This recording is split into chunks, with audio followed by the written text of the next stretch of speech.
am Redentor Navarro from Untitled ICT 3D. Today, I will be showing my teaching demonstration. The subject that I'm going to teach is the components of computer. So, let me present to you my lesson plan for this demonstration. The learning objectives are, at the end of the lesson, the students are expected to identify the components of computer, value the uses and importance of the components of computer, and demonstrate proper function of the components of the computer. So first, we'll be having a preliminary activities, which includes a recap and presentation of the learning activities. And we'll be having an activity in which the student will identify. In analysis, they are about to ask questions that are relevant to the activity. In abstraction, we'll be discuss all about the components of computer. In applications, I will divide the class into 6. Then in their evaluation about the student, we'll be having a paper and pen test. And in assignments, the students want to conduct a research and advanced study. Okay, so let me start. Good morning, class. Kindly stand up and settle yourself for a prayer. In the Father, Son, the Holy Spirit. Amen. Okay, before you sit down, kindly pick up some pieces of paper and arrange your chair. Okay, very good. Since you're done, you can now sit down and settle yourself because I want to check your attendance. Okay, there's no absent. Very good. It's a perfect attendance. How are you today, class? Okay, very good. You are feeling fine and great, so I hope that you feel the same way until the end of this session. Okay, before we move on to our lesson, let's have a short recap about yesterday's lesson. Okay, Rhea? Very good. So yesterday, we tackled about computer operating system. And what is operating system all about? Anyone? Okay, Miss Porca? Very good. That is all about computer operating system. Since you understand the operating system, so we'll move on to the new lesson. But before that, let me present to you the goal that you must achieve in this lesson. So at the end of the lesson, the students are expected to identify components of a computer, value the uses and importance of components of computer, and demonstrate proper functions of computer, of components of the computer.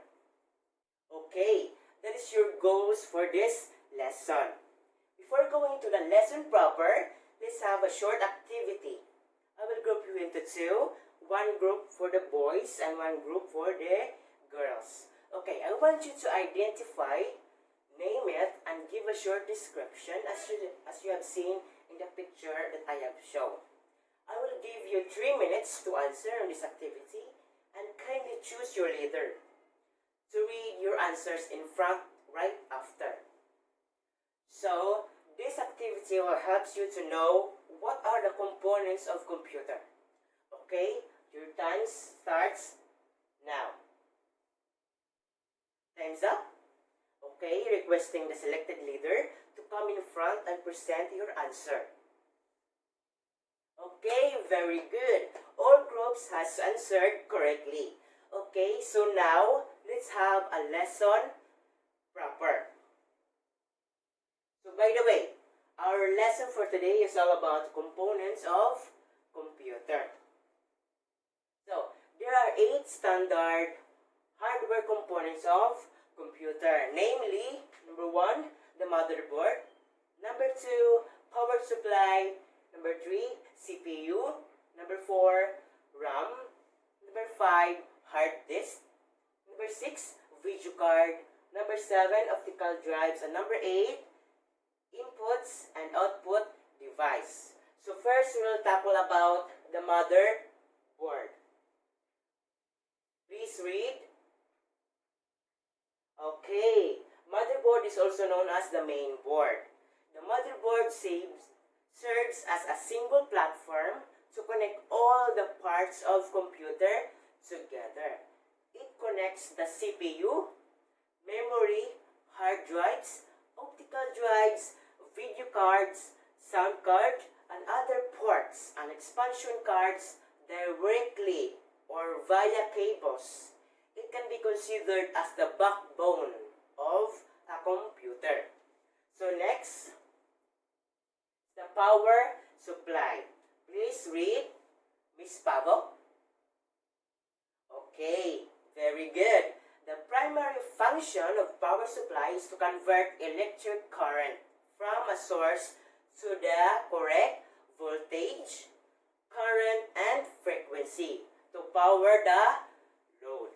As a result, power supplies are sometimes referred to as electric power converters. So next is the CPU, or the Central Processing Unit, or also known as the CPU. A Central Processing Unit, CPU, is the electronic circuitry within a computer that carries out the instruction of computer program by performing the basic arithmetic, logical, control, and input and output operations specified by the instructions. So number 4, the random access memory, or commonly known as the RAM. It's the data storage that stores data and machine code currently being used. So a vital part of every computer system is the random access memory, or what we call the RAM.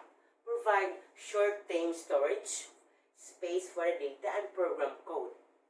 Random access memory, or RAM, provides short-term storage, space for data, and program code that a computer processor is in the act of using, or which it expects to use imminently. So next is the hard disk drive, or also known as HDD. It's the main and usually largest data storage hardware device in a computer. Hard drive is the hard drive component that stores all your digital content, your documents, pictures, music, videos, programs, application preferences, and operating system.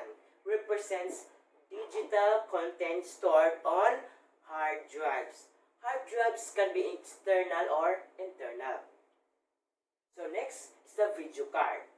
Video card is an expansion card which generates a feed of output images to a computer monitor. A video card connects to the motherboard of a computer system that generates output images to display. Video cards are also referred to as graphics card. Video cards includes processing unit, memory, a calling mechanism, and connection to a display device. So next is the optical disk drive. It is a type of computer disk drive that reads and writes data from optical disks through laser beaming technology.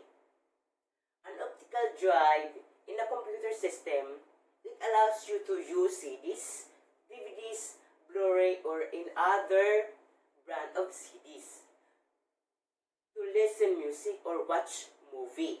It allows you to write data or disks so you can write your own music, CDs, create a backup copy of important data.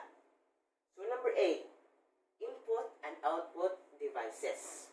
It allows the computer system to interact with the user by moving data into and out of the system. So the main function of an input device is to communicate information to a computer or other source of information.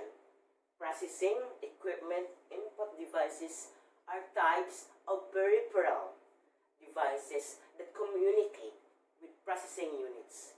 the most common forms of input device for personal computers are keyboard and a mouse. So these are the input device. Okay, next is the output device. Kindly read, Ms. Gaor, Mr. Gaor. Okay, very good. The output devices relay the response from the computer in the form of visual response like monitor, sound like speakers or media devices, CD or DVD drives, or like printer. The purpose of this device is to translate the machine's response to a usable form of the computer system. It allows you to come with an output. So, do you have any questions regarding with our lesson? Okay, if there's none, I know all of you are intelligent. Okay, let's have a group activity. The class will be divided into groups with 8 members. Each member will represent component. If do you have a group already, kindly prepare one sheet of paper. And the mechanics of this activity is defined and arrange scrambled words. And each group will have 1 minute or 2 minutes to answer each item. Okay, are you guys ready? Okay, let the activity begin. Okay, number 1.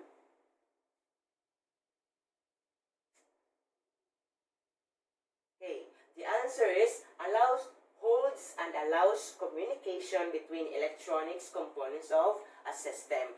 Very good. All groups has a correct answer. Okay, number 2. Time's up. Okay, the answer is interact with the user by moving data into and out of the system. Okay, very good. 2 points for each group. So number 3. Time's up. The answer is generate a feed of output images to a computer monitor.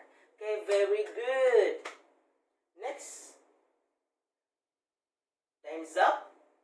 So the answer is the main storage and the large storage hardware devices. Okay, very good. I know you're all intelligent. So number 5. Time's up. So the answer is user uses laser light as a process of reading and writing. Okay, very good. So next. Time's up. So the answer is stores data currently being used. Okay, very good. So number 6. Time's up. So the answer is the brain of the computer system. Okay, very good. So number 7. Time's up.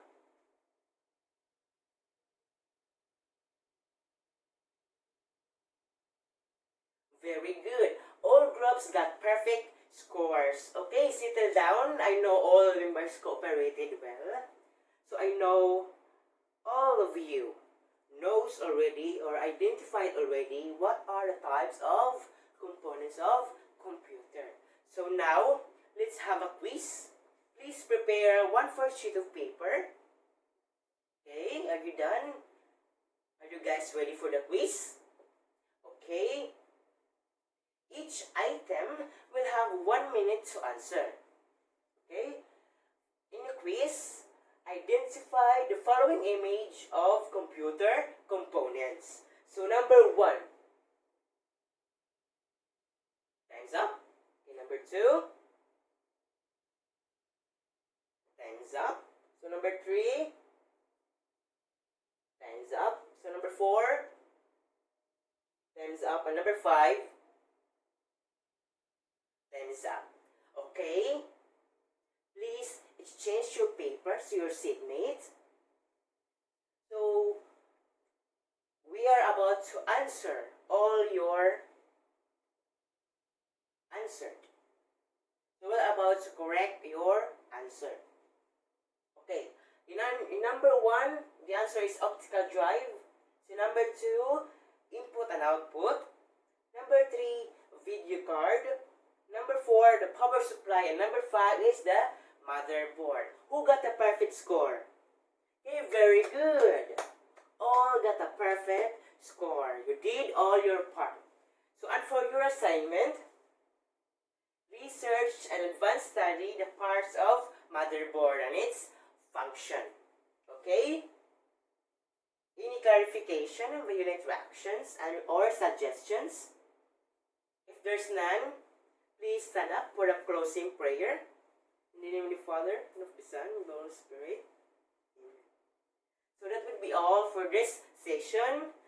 Okay, thank you for listening. Thank you for cooperating. Okay, thank you. Class dismissed.